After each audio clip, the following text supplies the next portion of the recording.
What's up guys, welcome to another video. Today I'm going to show you how to do a carrier unlock. I'm going to do it together with you step by step. I have unlocked more than 100 phones using this method and it works perfectly.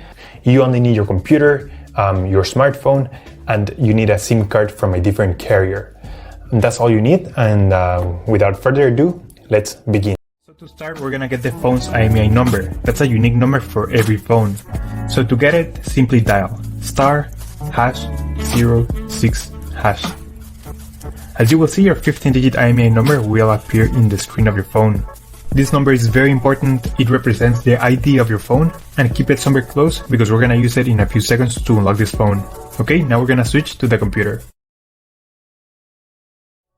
We're going to use this website to request the unlock code to unlock this phone.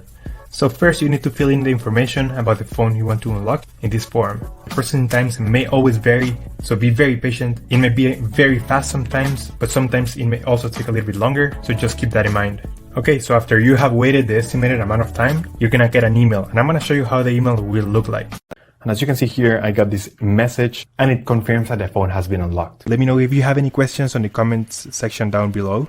And thank you for watching. We upload videos every week, so remember to subscribe.